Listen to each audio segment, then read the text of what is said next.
Okay, so the agenda for today, what we're doing today is we're going to learn together a little bit about the student experience. We're going to learn again together about guided pathways. We're going to have some reading and studying activities, and we're also going to be doing some pre and post assessments just to see where we're all standing on guided pathways, what we know and what we don't know, and see what we can come up together to learn more about it.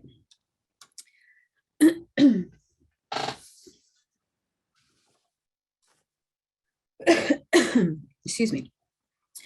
So our objectives for today is again learning about the student experience and understanding their perspective on, what happens between applying for the college, all the steps they need to take and continue to take in order to achieve their goals to completion, or if they're planning to transfer, get a certificate, get an AA degree, whatever their goal might be. We also want to make sure that we're understanding what guided pathways means and how our role within guided pathways is going to help students achieve their goals. We also want to find ways to advocate for our own professional learning as classified staff. I know a lot of times we don't have opportunities to do so, but maybe this is a space where we can come up with a plan for that. Okay, so we just want to go over with you a few community agreements. And if you'll notice on the participant guide, you are able to edit it. So if you'd like to take a few minutes to review them on the screen or on the shared document, and if you, after reviewing them, if you feel that something's missing or something that we should add to this list, please go ahead and do that on the shared document, and I will copy them over to the PowerPoint. I'll give you a few minutes for that. So in the chat, you should have the link to the Google Doc, which is our participant guide. And it's basically just a condensed version or a simpler version of the PowerPoint slides. That way you can follow along on your own. You can use a document to take your own notes on. You can download it and save it for later. You can come back to it later. We do have some activities that we're going to go through together. And the links to those are also on the participant guide. So make sure you keep that handy. And if anybody needs us to repost it in the chat, please let us know.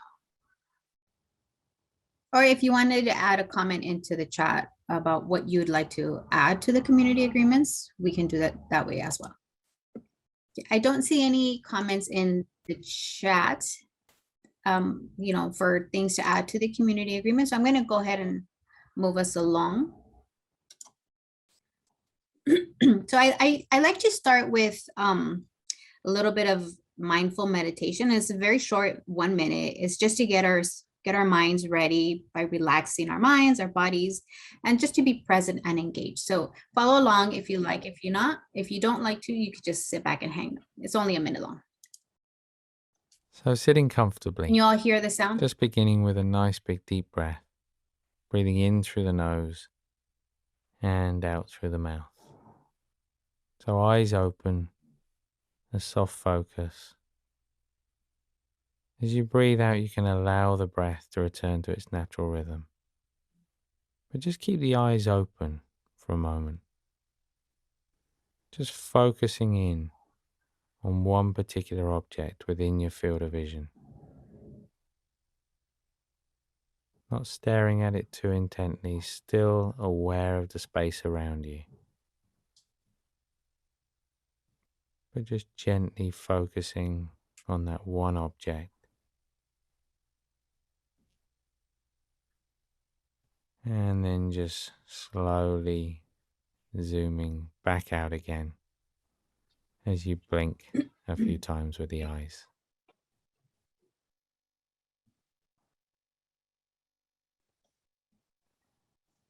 Okay, thank you for indulging me with this for a minute.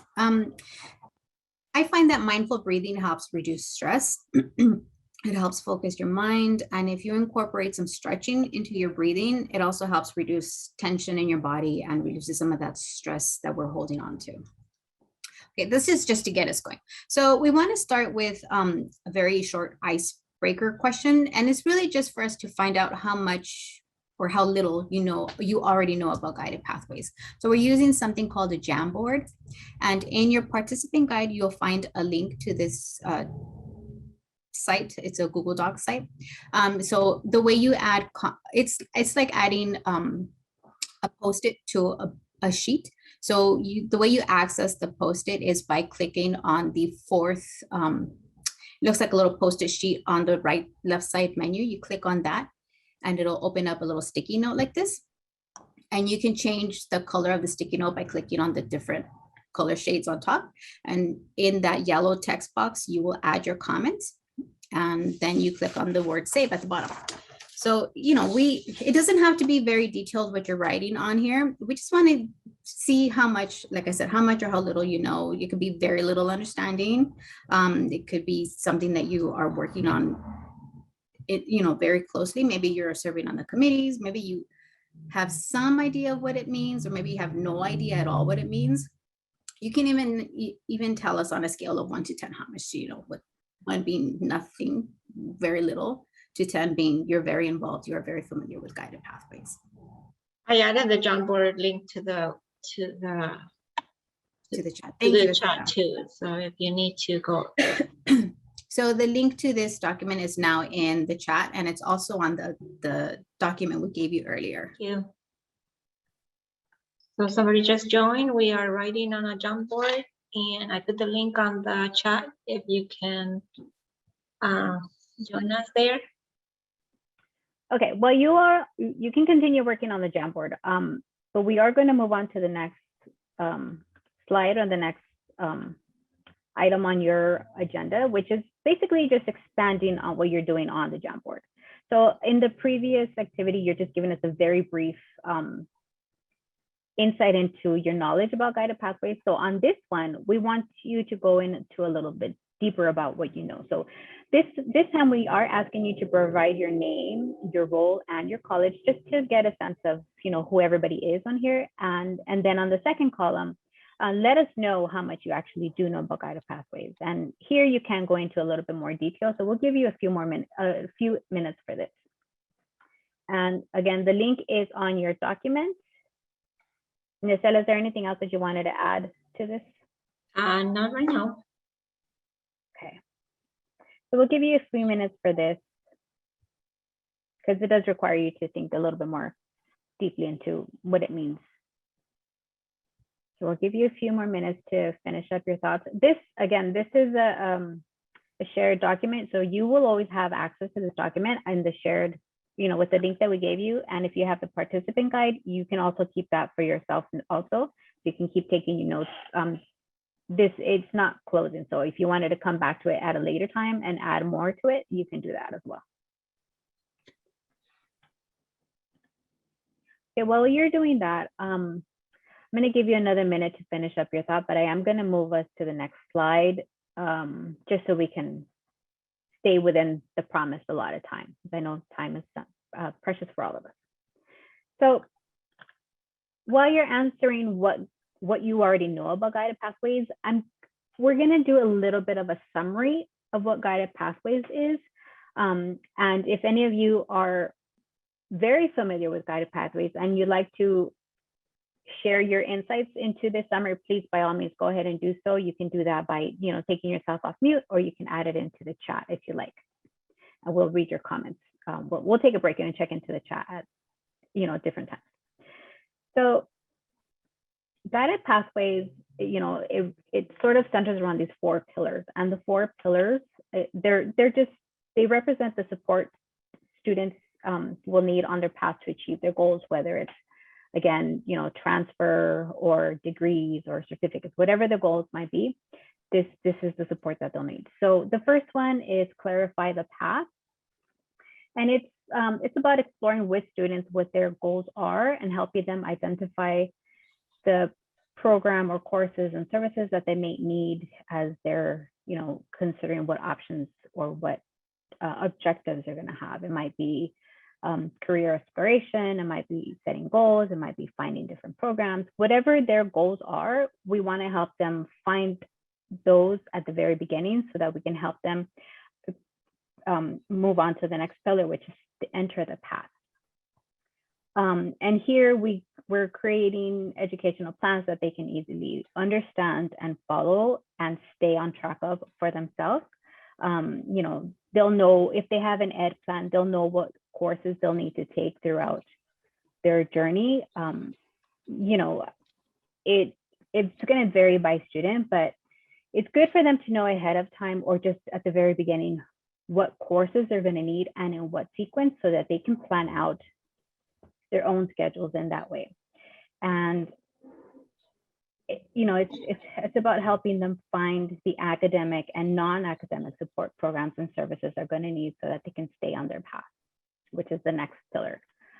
At various intervals, they're going to need to review their plans and review their progress with a counselor or some other advisor. Excuse me. You know, they're going to need reminders about what are their next enrollment dates to make sure they don't miss deadlines. They're going to need peer mentoring. And then, of course, reminding them that they can reach out to the various office and programs on campuses, again, whether it's academic or non-academic, and it could be services on campus or off campus. So we just want to help them stay on the path. And then the last one is ensure learning. And this is about measuring persistence and completion of the students. It's about learning what the students' stories are and what are those stories telling us or telling the campus. You know, what are we doing with this information? Are the students meeting their goals, and is the campus meeting their goals as well?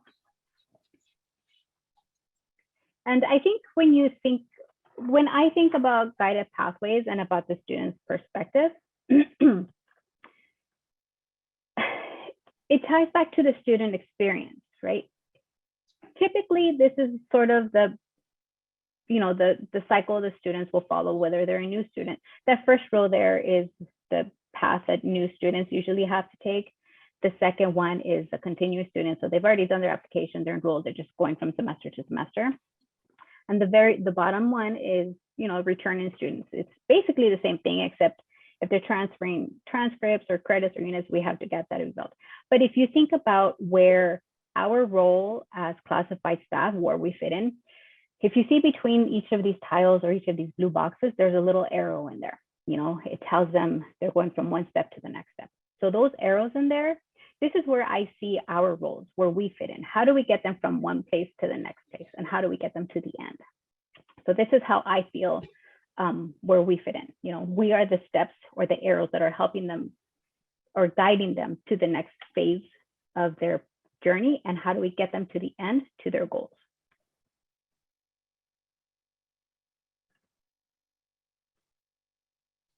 Before we move on, I just want to check to see if there's any questions or if anybody else wants to add anything else to this. There's only a comment. It says we connect to each step. Mm-hmm. In this part of the presentation, we want to talk about, in addition to the student experience, it's also about how do we see the student? Do we see the student as, you know, what's the perspective also that we have and the perspective that they have?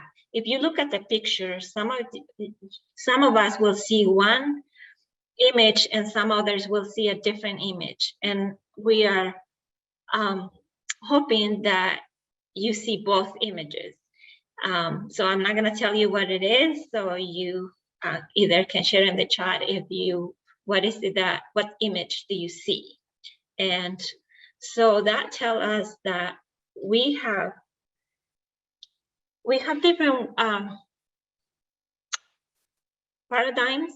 There's existing paradigms, and so with this new framework of planning on improving the student experience at the campus, it's a new way of looking at everything. So if we want to be effective, we need to be able to change the way we're doing things. We need to be able to change and think about our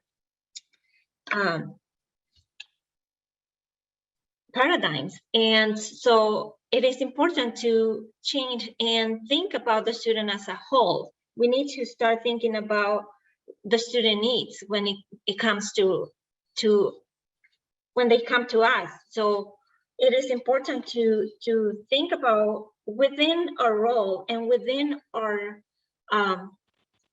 connection with the student, and when the student comes to us, what are the things that we need to look into, and what are the how can we connect the students to the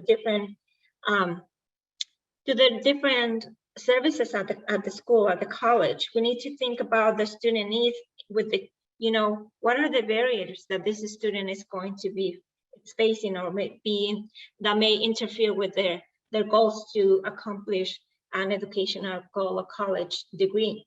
And what are the services that we can connect the students depending on their social economic background? What are the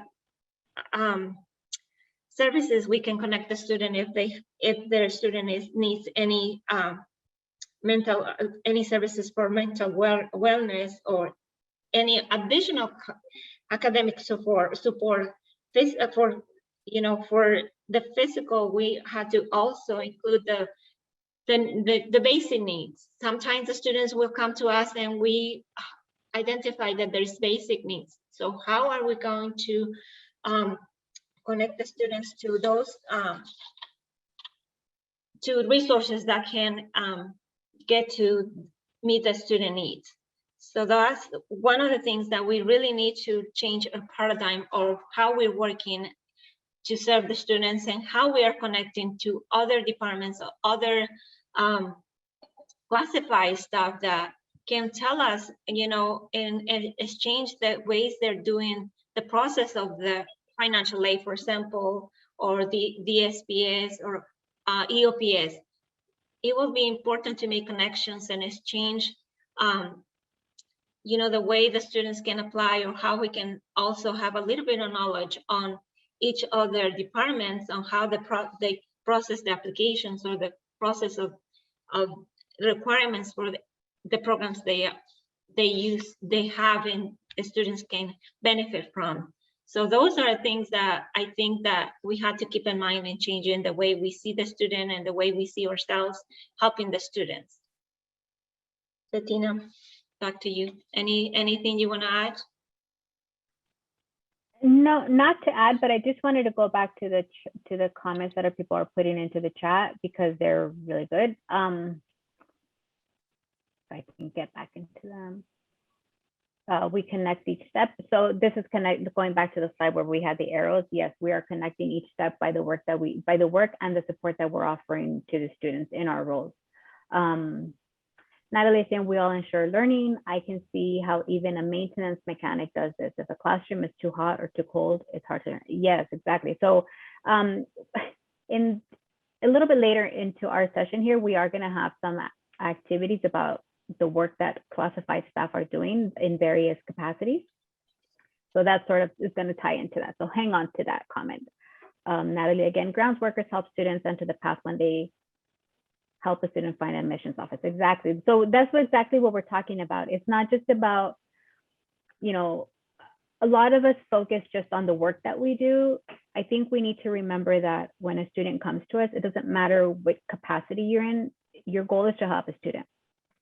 You know, if a student comes to me and asks me a financial aid question, even though I'm not necessarily in financial aid, I don't want to just brush them off and say, go ask the financial aid office. I'm going to want to help them.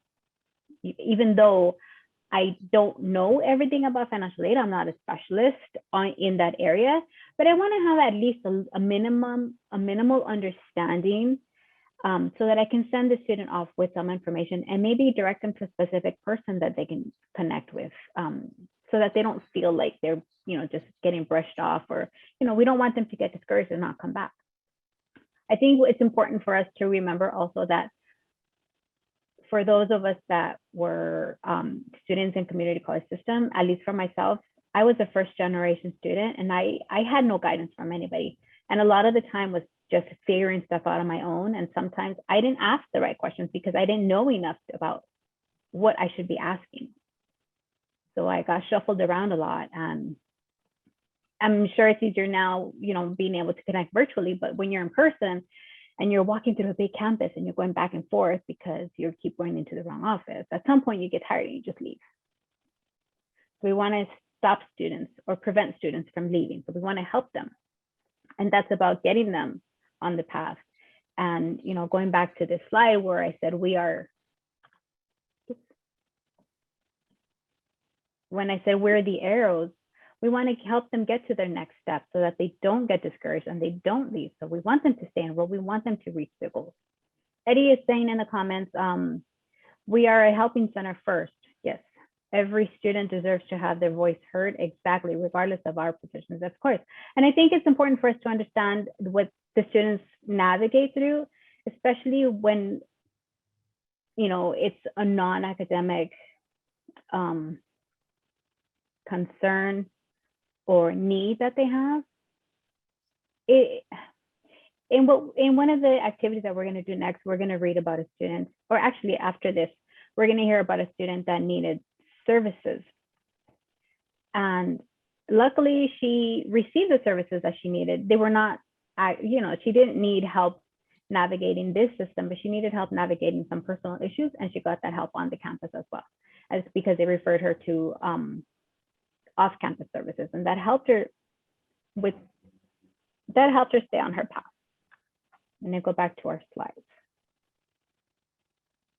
Okay, so here's a student testimonial that we found. It's about 5 minutes, so I may have to cut it a little bit earlier. Can you all see in here?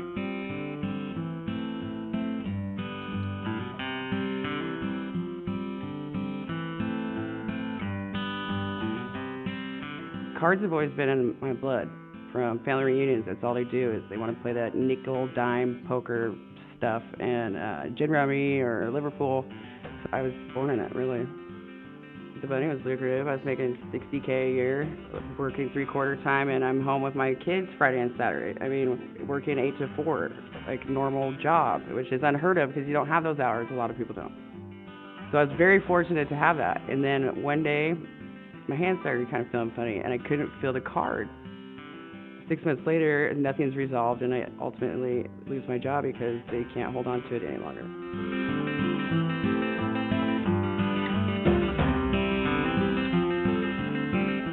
And then so I came in here one time by myself, and I was just like, oh my God.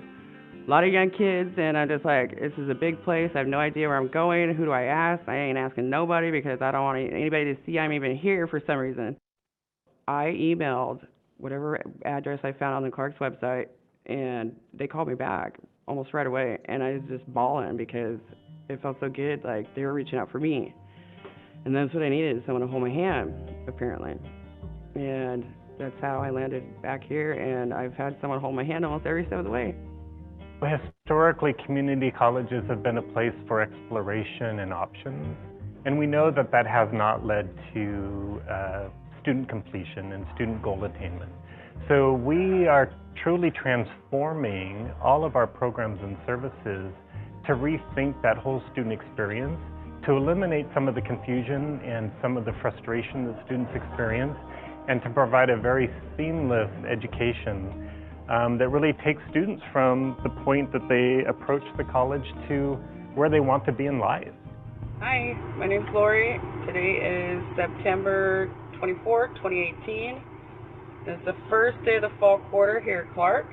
I am sitting in the parking lot anxiously awaiting to head my way to my first class.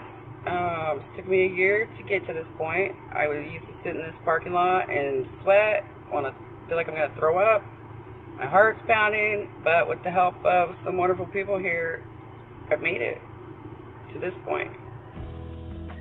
Guided Pathways is a complete redesign of the way that the college functions from start to finish. So we are addressing systemic challenges and barriers that may have been present along the way that have kept the students from their ultimate goal, which is a family living wage and a job.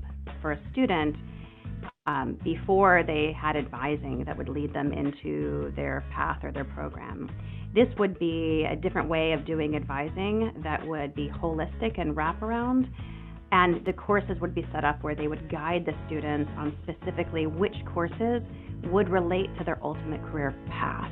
The essential components of our plan for students to keep them on the path is to have an academic plan, a career plan, and a financial plan. These are the three elements that we know will help a student be successful at Clark, and they'll have a professional and faculty academic advisor assigned to them to help them through those processes.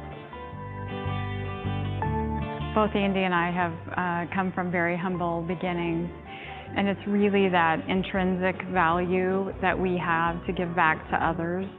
And we just know that it's important to help students achieve success. You know, if there's an initiative at Clark College that really should inspire you, it's Guided Pathways.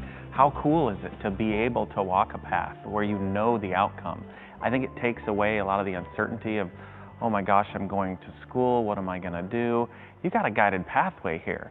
So to have the ability to support someone with that kind of direction at the beginning of their career, for me as a donor, really feels impactful because I know I'm going to make a difference. Guided Pathways is a part of our framework. It's how we get to mission fulfillment. It is ingrained, and it will continue to be ingrained in everything that we do. So it's not an initiative that's going to be here today and gone tomorrow. This is an intentional redesign to support our students in their path. Not completing or failing a class it's going to destroy me. So failure is not an option. So if I'm successful, then my kids have more of a chance of being successful in life too.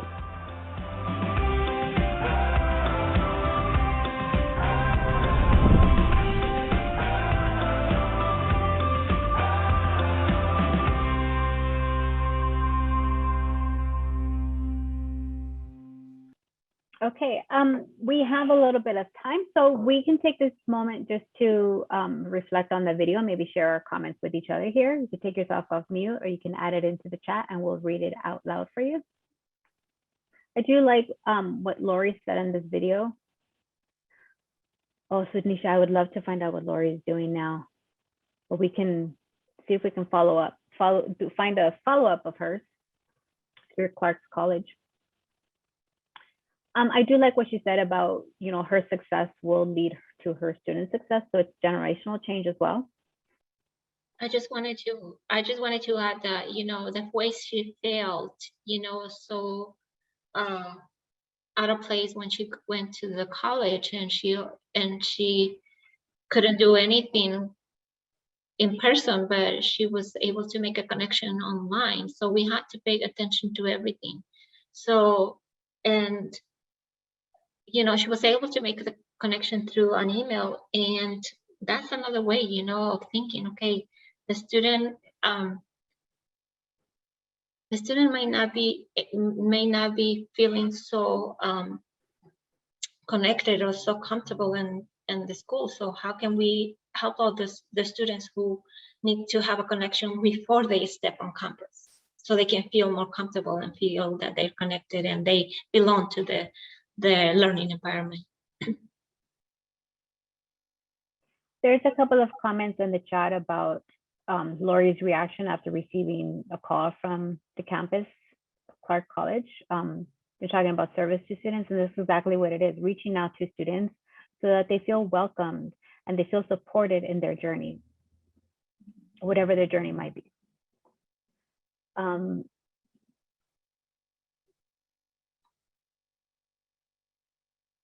Jeanette is saying, this is a great first impression for Lori of the campus. Somebody reached out to her.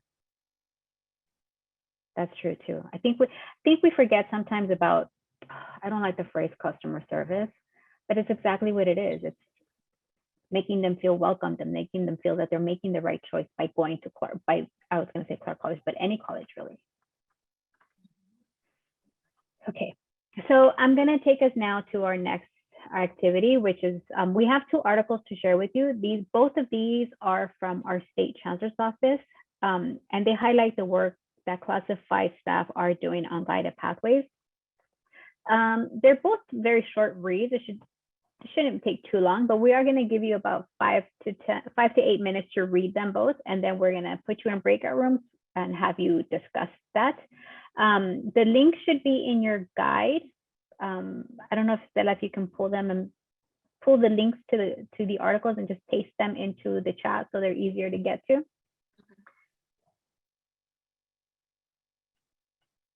So as you're reading these, just be thinking about what questions that you might have, or something that resonates with you, or something that stands out. I posted the links to the chat. Okay, thank you. And again, be thinking about the work that Classify staff is doing and has already been doing even before it was called Guided Pathways. It's just the work that we've been doing and continue to do in support of students. So I'm going to put myself on mute for a second, but if anybody has questions, I'll be looking at the chat while you all are reading. And if you have questions, of course, take yourself off mute and let us know. So I'm actually going to use the timer because. So let's take about 5 to 8 minutes. We are reading some articles, and I just posted on the chat if you just joined. You have a couple more minutes to finish up your reading. Don't worry if you can't get through both of them. You can always come back to them at a later time. I'm going to start calling us all back now. Finish up your reading, find a good place for you to stop. We are going to move you into breakout rooms just so that you can continue, you can finish your reading there, but we want you to have an opportunity to hear from your peers about their own thoughts and about the readings and about their own experiences on their campus. You will see in the participant guide, there are some questions to help guide your discussions. And in the participant guide, you'll also notice there's a place for you to take notes if you'd like to do that. So I will start creating actually, I'm going to stop sharing my screen just because it's harder to do it that way. Okay. How many people do we have?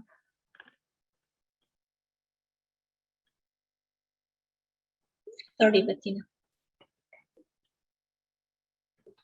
Would you like for me to set it up for you? I just did it, Rebecca. Thank you.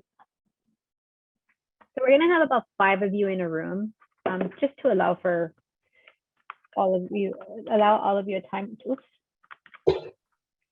you all time to share. And again, feel free to use the document in the participant guide to jot down some notes, because we are going to come back and we're going to briefly share with each other once we come back to this breakout room. Back into the main room. So I will do that now. And Estella and I will be popping into the breakout room to see how your conversations are going, to see if you have questions or something you'd like us to go over with you. So just keep an eye out for us. And you can always call us back into the breakout rooms if you have questions. But let's spend about 10 minutes in the breakout rooms. Okay, don't worry about it. So now that we have a discussion in the breakout room, and we share about a lot of great things about our experience. We are in right now, if you are open to share, what are the things that came up in the conversations? And second, what would be or ask if we had one to our campus or the systemic?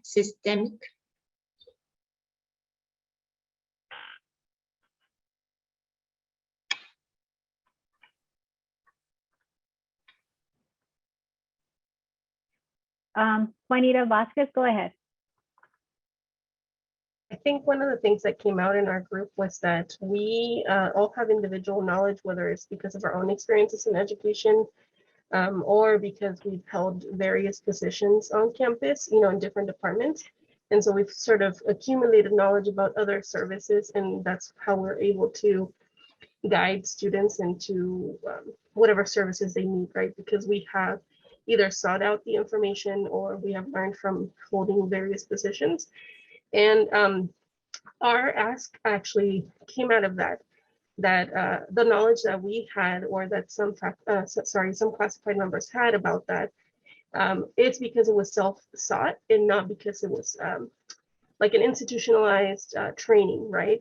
And so our ask would be to have cross-training for, a lot of the classified professionals, whether, even if it's not to provide the services, but just to be aware of all the services that are available on campus, so that we are able to better guide students whenever, we run across somebody that might be in need, or we might be able to refer to another program. Anita, thank you for that. I'm going to give you a gold star because you mentioned cross-training opportunities, and that's something that I wanted to do for a really long time.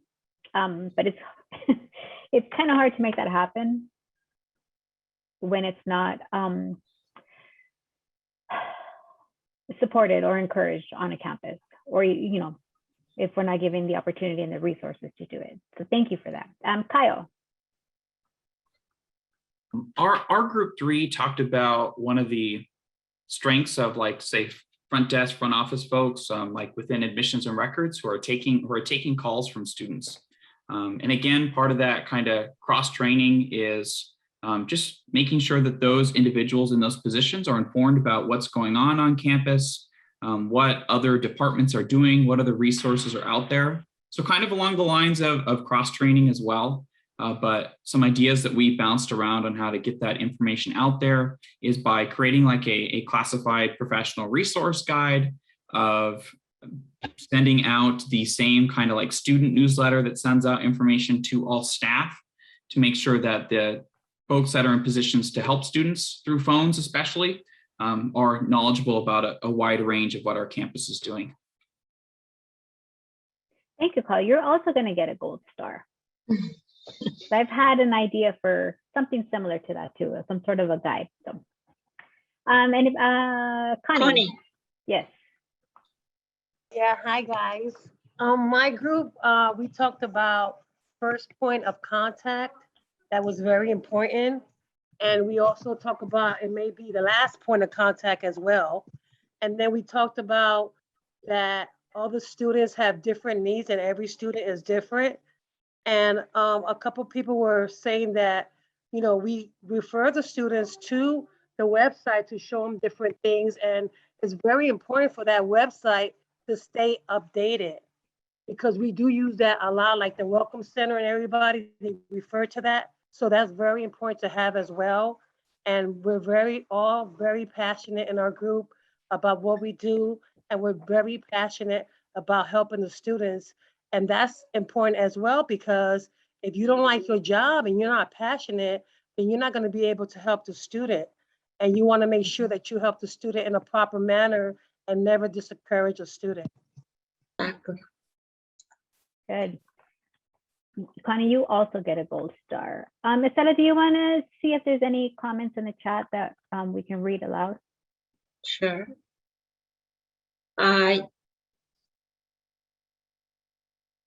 Yes, there are a couple of there's a couple of comments. There are a lot of exchange of thank you for sharing the information. And Kyle says, yes, it's great. Caring Campus Group at RCC has created a resource guide on team side, and it's a great repository of information. Connie says, is one of our most passionate classified professionals on Mount San Jacinto. I do want to ask a question. What do you, as classified staff, how do you handle, or how do you work with other classified staff that are not motivated in terms of helping students, or in terms of just guiding students? There's a comment on the chat. It's individualized help and hand holding. It's really appreciated by students who may be lost. And a lot of us who have not been in a campus, we always feel that. And not only that, you are the nervous part and the fear of being there. Before I go to Maria, I was reading, somebody sent me a question in the chat, so I'm trying to be let me read it exactly the way it's written. Maybe it'll make more sense. Let me find it again. Okay. What do you, us here in this group, what do you do on your college or campus, or for us that are at the district office? What do you do when you have classified staff that are not motivated? I think that's a hard question to answer, and I'll give you my thought, and then I'll let others respond. I think it's really hard to motivate someone when they don't understand why they have to do what they do. I think a lot of people fall into the trap of doing their job within, what's within their role or what's within their job description. But I think for the most part, if you're working in a community college system, you have the desire to help students. You understand why you're there. You understand why the student is there, and you, with these type of workshops and this type of information sharing, we hope that hearing from somebody else creates that thought process. Now, like, maybe I could be doing more, or it's not that we're asking them to work outside of their classification or go beyond what, we're not asking anybody to do any work outside of their regular work. We're not asking them to do anybody else's job. We just want everybody to know what goes on the campus, who does what, so that when a student asks you a question, you don't have to give them the answer, but you have to give them be able to give them a starting point before you just send them off to the next person or send them off to another office. And as we put this graph in here, a picture, if you look at it, your voice and the student voice is in the nexus of the need, the conscious, the talent, and the passion. So where, look at the graph and identify what are the elements that you apply to find your voice, the voice of the students, and how you bring it to other classified staff, to administration, to be able to meet the student need or to be able to support the student. So we have to find, and it was mentioned in my group, I have a passion about doing what I'm doing. So identify your passion, identify the need of the student, identify the need on the campus, because where the need is, that's where the pay is, So that's the intention of having this graph here, to be able to connect it to also to you as a whole person, and to the student as a whole person, to the student, to your connection with the institution, how you project yourself, how you project your voice, or you find the voice of others, other classifiable, the students. I hope that was helpful. There's also some comments in the chat you can take a look at. If you'd like to reach out privately by email to me or to somebody else that's responding into the chat, I can help facilitate that without sharing personal information. But I hope that was helpful. There was somebody else that had raised a hand. It's Melissa and Maria, Melissa Flores and Maria. Oh wait, actually, Maria, you had your hand up first. I'm sorry, I remember cutting you off. I apologize. No, you didn't cut me off. You just had something to say first. And I did want to kind of remind everybody. I want to say, so I worked at Mount San Jacinto College for 13 years, and I've met people here that have worked longer. We all experience burnout on any given day. So to try and give your fellow classified employees the benefit of the doubt that maybe they're just having a bad day, especially right now with COVID, we're all going through our ups and downs, being sequestered for a whole year, now coming back to campus.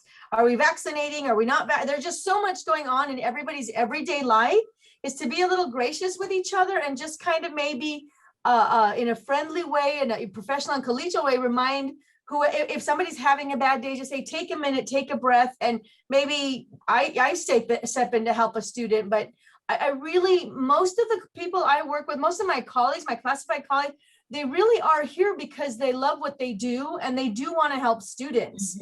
I do believe that there is some feeling of, it was nice to hear from, or the reading the Maricosta about how classified have been pulled into that, their guided pathways, the implementation of their guided pathways, where maybe at other colleges, classified still just feel like I heard somebody said to me the other day, the blind redheaded stepchild, that's how some classified may feel. So, you know, if we can just be gracious to one another and help each other get over bad days and step in when we need to.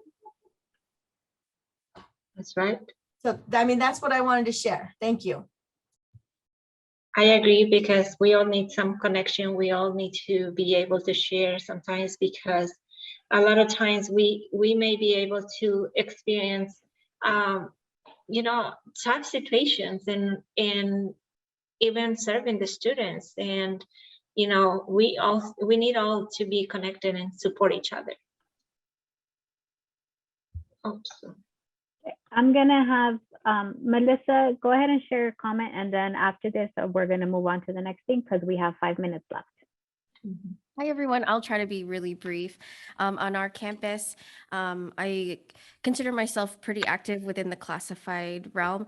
And what I've seen and experienced and have tried to do to engage folks who may not be motivated is to kind of do an interview with them and talk to them about non-work stuff and ask them, or just try to unpack, you know, at one point they were motivated, you know, and once you identify that, I'm really fortunate to be in a position where I can recommend people to be on different campus committees. So I'll say, you might be really great on this team. Have you thought about it? And it's just like a night and day. I've seen some great change in people, and that motivation is just sparked back. Like it's there. We just have to find it again and bring it out in people. And I think that's part of what our responsibility is for our colleagues as well, is to find that joy within them and what they know is the purpose for our students, and to pull it back out by reinforcing that they do have a goal and a mission as colleagues on the campus and for our students. Okay, thank you so much for those of you that shared in the chat as well. We will get to those comments afterwards, but I do want to make sure that I'm respectful of your time. So we're going to go back to the Google Doc that we did earlier. The first part focused just on what you know about guided pathways. So the second two columns are more about what you've learned with us here or on your own, and what else do you want to know about guided pathways and how your role fits into that. So while you're going over that as well, Estela, do you mind putting the link to this document? Thank you. Sure. It's actually the same link from before. I just, you know, took off the shading of the last two columns so you can come back to it. And again, if you want to take some time to think about how you want to respond to this, you have access to this form even after we end today. But again, like I said, I do want to be respectful of your time because we have just a few minutes left. We don't have a whole lot of information to share with you next. It was just about inviting you to our 3CSN events. I did want to mention, there's two colleges that were in the articles that we shared with you. And some of you have mentioned some of the work that you're doing. So I do want to invite you to contact us to see if you'd like to have a spotlight session here on a Friday with 3CSN about the work that you're doing.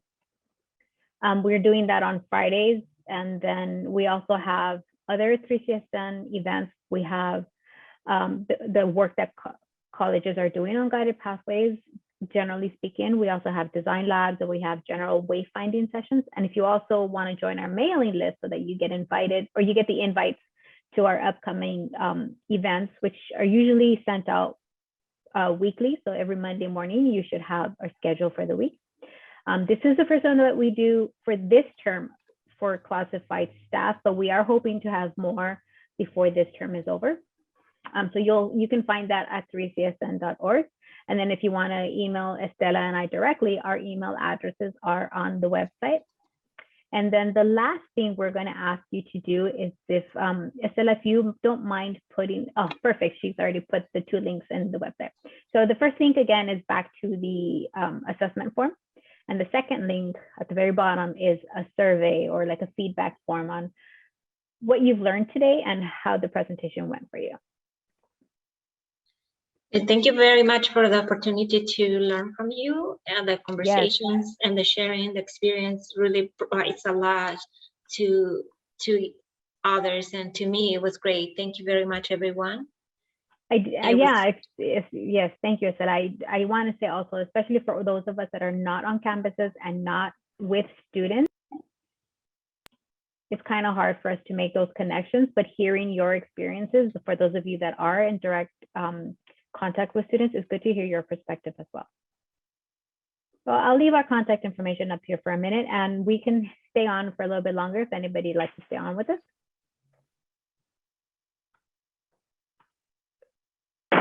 Thank you, everyone. Thank you. Thank you, everybody.